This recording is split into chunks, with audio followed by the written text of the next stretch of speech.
So lahat ng mga nandito ngayon, mga pangarap ay mga Ilocano. So ayun, Team Puyog 2024.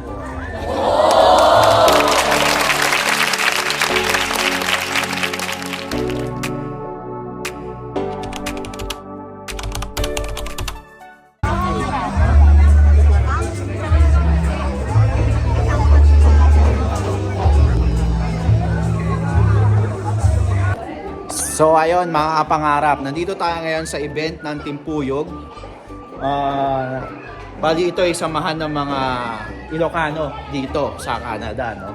So mapakita ko lang sa inyo yung Team Puyog 2024. So syempre part din tayo ng mga Ilocano. So tiningnan din natin kung gaano karami ang mga Ilocano dito. So tingnan nyo rin sila, no? Alright, pasok tayo. Ayun, no? Alright. Yun. So, lahat ng mga nandito ngayon, mga pangarap ay mga Ilocano. So, ayun, Team Puyog 2024. So, ang ibig sabihin ng Team Puyog is unity. So, yan. Mga Ilocano lahat yan. So, mag-uumpisa pa lang actually yung event. And we'll see. Tingnan natin kung ano yung mga next na mangyayari dito. Kasi may mga naka-uniform. So baka may sasayaw and anong mga activities ang susunod. Tingnan natin, no?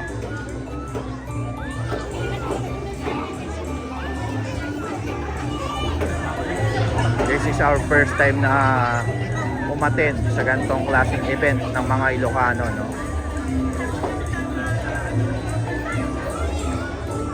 Alright. Okay. I'm Alan Muda and I will be your host for tonight. And I will be speaking more of our language. Presence in this evening's celebration. Give us your humility as we interact with others today. Show us how to love others even when we may have differences. We thank you for this opportunity in bringing us together and share a glorious event that marks the 7th Christmas celebration of our organization, Team Puyog Ilocano.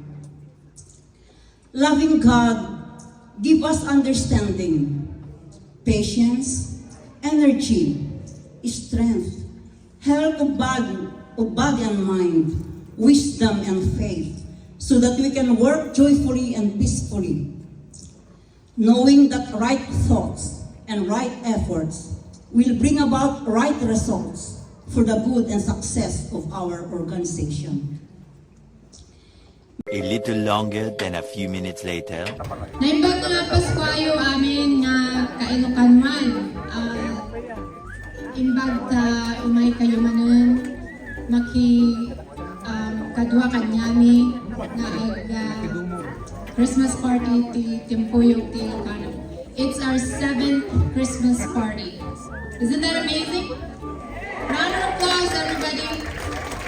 Yeah. So I'd like to acknowledge that not everyone here is Ilocano, so pardon me if I'm gonna have to keep speaking in English, okay? And I say, So my name is Venice George. For those people that don't know me, I'm the president of Team Puyog Ilocano since we started. Sino ti kaya natin sumaruno? Raise your hand. Who wants to be president next? Awan?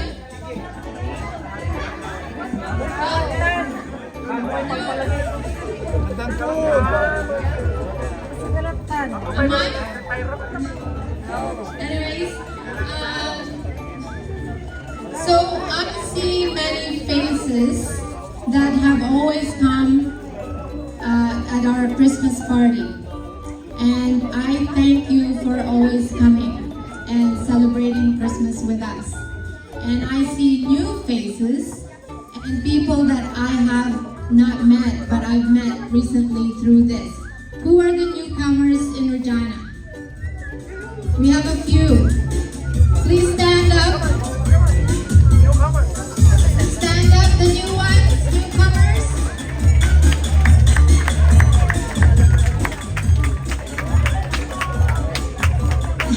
Manong Efren. Old timer Kantoy. So welcome to Regina and welcome to Timpuyog. You know what I'm thankful for is that Ilocanos help each other. Not only Ilocanos, but all Filipinos in Regina help each other a lot. And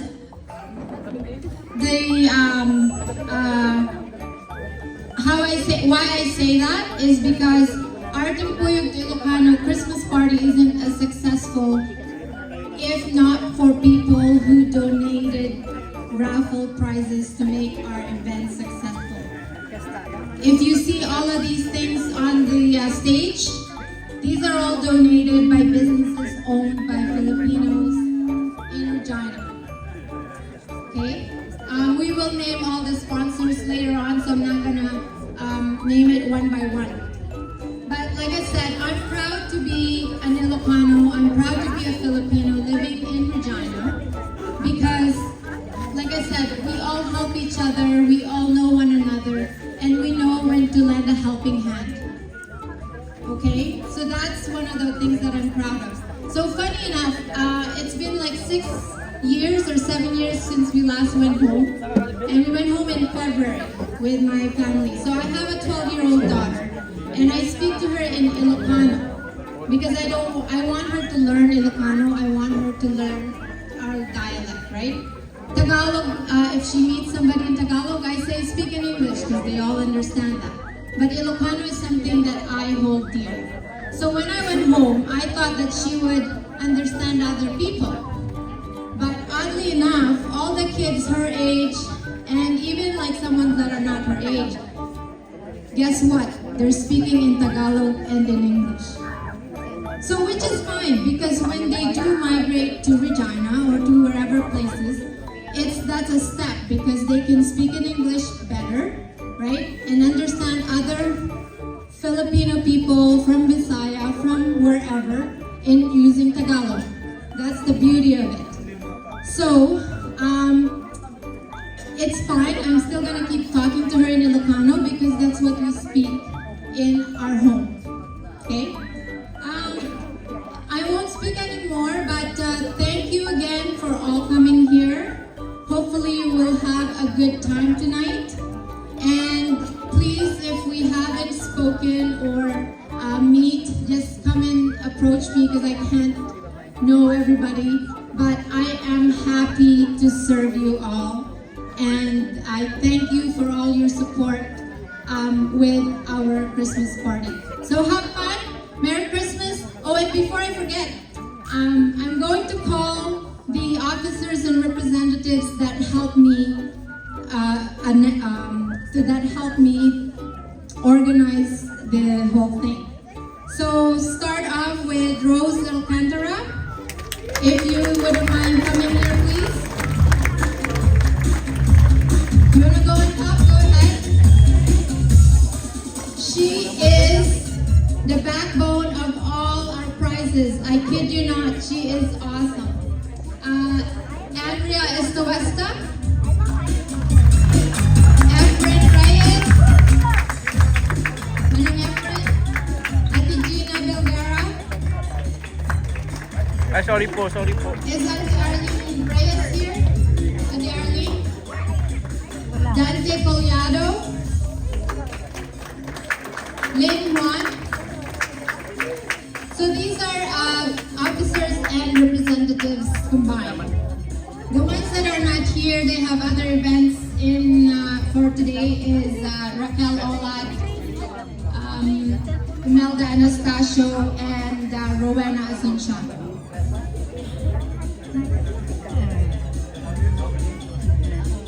Kuya Erling, would you like to come up? Kuya Erling stepped down from his position this year, so we will need to replace his position. Okay, thank you everybody. This is your officers and representatives.